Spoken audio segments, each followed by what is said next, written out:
आपको पॉप का मामला याद होगा कि पॉप को बुलाकर, मैंने पॉप के देश के अधिकारी को बुलाकर अमेरिका ने धमकाया था व्हाइट हाउस में और कहा था कि जो अमेरिका के खिलाफ, हमारे खिलाफ आप बयान दे रहे हैं ये आप नहीं दे सकते। यानी शॉर्ट में बताता हूँ मामला क्या था। जब अमेरिका की फौज लड़ने से ईरान से मना कर रही थी और अमेरिका की फौज नाराज हो रही थी ट्रंप की सरकार से, तो डोनाल्ड ट्रंप ने ये कहना शुरू कर दिया था कि इजराइल के साथ हमारा साथ देना, इजराइल के साथ खड़े होना और ईरान के खिलाफ लड़ना ये ईश्वर की जंग है। ऊपर वाले ने डोनाल्ड ट्रंप को भेजा है इन मुसलमानों के नरसंहार के लिए, कत्लेआम के लिए, और ये ऊपर वाले की जंग है, धार्मिक जंग है। तुरंत पॉप ने, ईसाइयों के सबसे बड़े धर्मगुरु ने मना कर दिया था कि ऐसा नहीं है, ये झूठ है, ऐसा कोई देवता नहीं आया है और ट्रंप कोई देवता नहीं है और ये धार्मिक जंग नहीं है। ये बात इतनी बुरी लगी ट्रंप को कि अमेरिका के व्हाइट हाउस ने वहां वेटिकन सिटी के अफसरों को बुलाया, एम्बेसडर को बुलाया, खरी खोटी सुनाई, पुराना एक कानून याद दिलाया और कहा इस कानून के तहत अमेरिका पॉप को झुका सकता है, वेटिकन सिटी को झुका सकता है और पॉप कोई भी हो उसे अमेरिका की तरफदारी करनी होगी,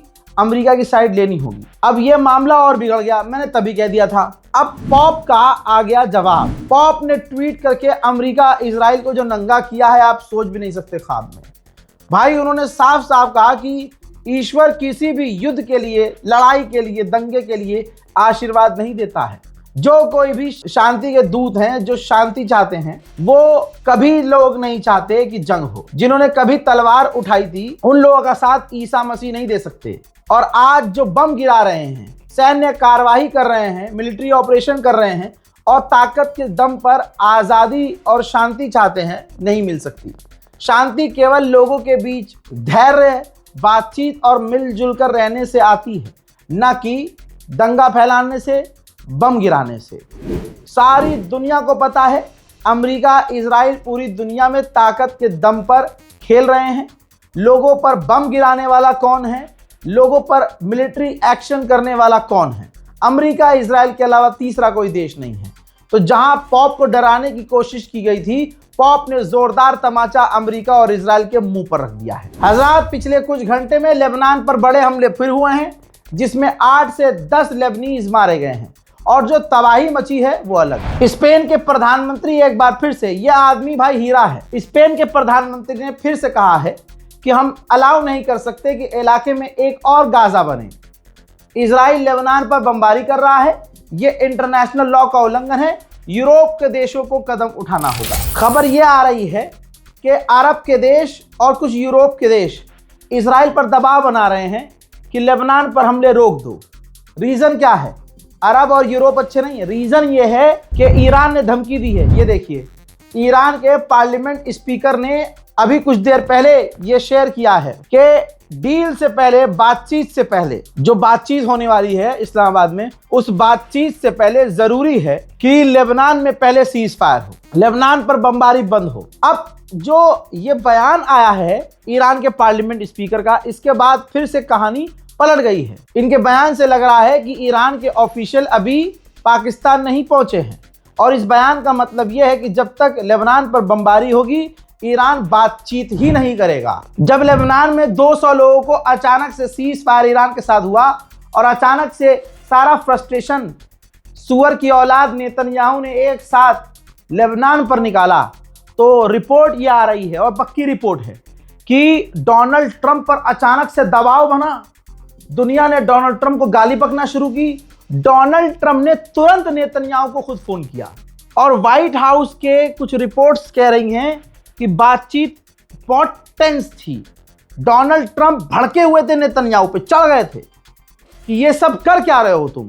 बहुत सारी बातें की, अपने मन से तो नहीं कह सकता मैं, लेकिन ये रिपोर्ट है कि टेंस माहौल हो गया था, दबाव ट्रंप पर आ गया था और ट्रंप का दबाव पूरी तरह से दिख रहा था नेतन्याहू के ऊपर। इसी कॉल के बाद नेतन्याहू ने ऐलान किया कि हम लेबनान से डायरेक्ट बात करने को तैयार हैं, लेकिन जब तक बातचीत चलेगी हमला हम करते रहेंगे। यह बात भी हकीकत है कि लेबनान के ऊपर इजराइल ने उस तरह के हमले घटा दिए। हमले कर रहा है, लेकिन जैसे शुरू में किया था एक ही झटके में 10 मिनट के अंदर 100 बार बमबारी, वो वाले हमले कम कर दिए। इजराइल हर देश के लिए खतरनाक है, ये इजरायली हर मुल्क के लिए खतरनाक। आप देखिए, इजराइल के नेशनल टीवी चैनल पर पत्रकार कह रहे हैं और ओपनली कह रहे हैं कि हमें लग रहा है कि लेबनान में अब सिविल वॉर होगा और ये सिविल वॉर हमारे लिए काफी अच्छा है। जो हक का साथ देगा, आज अगर मोदी सरकार हक बोलने लगे और इजराइल की आंखों में चुभ जाए ये भारत सरकार, तो ये हिंदुस्तान के खिलाफ भी जहर उगलना शुरू कर देगा। भाई फ्रांस कोई छोटा मोटा मुल्क थोड़ी है। अब देखिए कि फ्रांस के राष्ट्रपति इमैनुअल मैक्रोन ने कई जगह न्यूट्रल बयान दिए कि भाई ईरान भी हमले बंद कर दे और इजराइल भी बमबारी बंद कर दे, फिलिस्तीन और गाजा में बमबारी बंद कर दे और वेस्ट बैंक में जो कब्जे हो रहे हैं, ये तमाम बातें जो हैं की हैं फ्रांस के राष्ट्रपति इमैनुअल मैक्रोन ने। अब चिढ़ा हुआ है नेतन्याहू ने कहा है कि लेबनान, अमेरिका और हमारे बीच जो बात होगी, मीडिएटर के तौर पे हमें फ्रांस नहीं चाहिए, क्योंकि फ्रांस न्यूट्रल नहीं है। इसकी नज़र में, हरामी की नज़र में न्यूट्रल वो है जो इजराइल की हाँ में हाँ मिला दे। रिपोर्ट आ रही है कि अमेरिका के अंदर लेबनान के एम्बेसडर और इजराइल के एम्बेसडर, जो अमेरिका में दोनों देशों के एम्बेसडर हैं, उन दोनों ने आपस में फोन पे बात की और वो राजी हुए थे कि हम डायरेक्ट बातचीत करेंगे। उधर हिजबुल्लाह खामोश नहीं है। लेबनान की तरफ से इजराइल पर खतरनाक बमबारी हुई है, मिसाइल आए हैं, रॉकेट आए हैं, जिससे तेल अवीव में तबाही मची है। תקשיבו, אז זה היה בצה"ל 8. איזה בום זה היה. אמא ואבא ביער. תראה איפה נפל. אריק, מטר ממני, אריק, תסתכל. יא אלוהים. אני הראשון שהגיע, אין פה אף אחד, אחי. מטורף.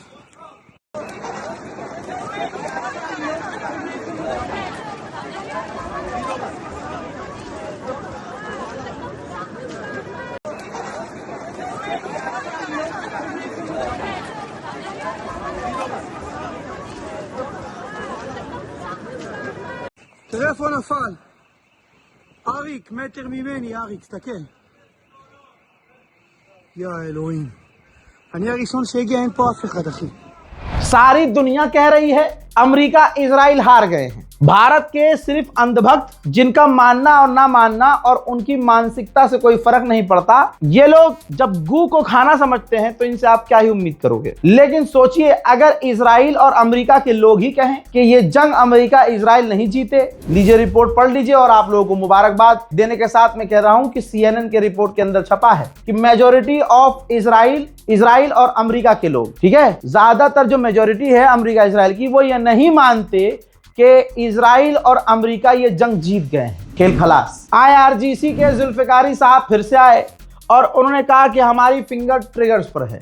दुश्मन ये बात अच्छे से समझ ले, हम शांत नहीं बैठे हैं, हम अलर्ट हैं, रेड अलर्ट पर हैं, हथियार तैयार हैं, मिसाइल रेडी है। अगर कोई भी चालाकी की गई तो जवाब मुंह तोड़ दिया जाएगा। हमारे किसी व्यूअर ने कमेंट किया था कि स्ट्रेट ऑफ हॉर्मूज का क्या हाल है। लीजिए मैं हाल दिखा देता हूं आपको। रजाग्राफी के फैन है भाई, माननी पड़ेगी आपकी। ये देखिए, स्ट्रेट ऑफ हॉर्मूज में लंबी कतार है, बहुत लंबी कतार लगी हुई है।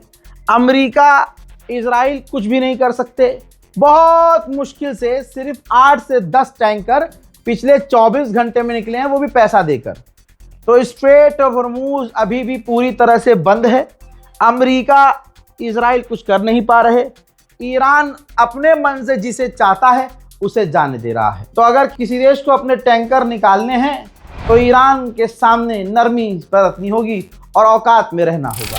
यूरोपीय यूनियन की वाइस प्रेसिडेंट ने क्या कहा भाई, वो मीडिया में आई और उन्होंने कहा कि हमने कभी नहीं देखा कि अरबों ने हमारा साथ रूस के खिलाफ कभी दिया हो, तो हम उनका साथ ईरान के खिलाफ क्यों दें। दोनों तरफ से ये होना चाहिए। और बात अगली लड़की की बिल्कुल सही है, सही कह रही है ये। अब यहाँ पर अरब फंस गए, इसीलिए तो ईरान ने कहा दुनिया तुम्हारी सगी नहीं है, आज भी वक्त है सही साइड चुन लो। कल ईरान के supreme leader Ayatollah Mojtaba Khamenei का यही बयान था कि अरबों को सही साइड अभी भी चुन लेनी चाहिए। अब समझ में आ रहा है, सही साइड आपके लिए ईरान है, न कि यूरोप, अमेरिका। जो तेल की किल्लत सारी दुनिया को स्ट्रेट ऑफ हॉर्मूज के बंद होने की वजह से हुई है, अगर स्ट्रेट ऑफ हॉर्मूज खुल भी जाता है तो इतनी जल्दी आपूर्ति दुनिया को नहीं होगी। ऐसे में जीत हो गई है रशिया की, जो 1 महीने के लिए पाबंदी हटाई थी। अमेरिका मजबूरी में, ये हार नहीं अमेरिका की तो क्या है, अमेरिका इतना मजबूर हो गया है कि 1 महीने के लिए और रूस के तेल से पाबंदी हटाने वाला है। अंधाधुन रशिया ने पैसा कमाया है और अब अगले महीने तक रशिया अंधाधुन पैसा कमाएगा। हजरात, भारत की गांडूली मीडिया दावा कर रही है, मैंने बहुत सारे पोस्ट देखे, एक तो वो मुझसे 3 दिन पीछे हैं या 1 दिन पीछे, जो खबर मैं अभी डालूंगा वो 6 घंटे के बाद वो पोस्ट करेंगे और ऐसा चीख चीख के खबर बताएंगे, ओहो आपको होल हो जाएगी दिल में कि भाई क्या हो गया।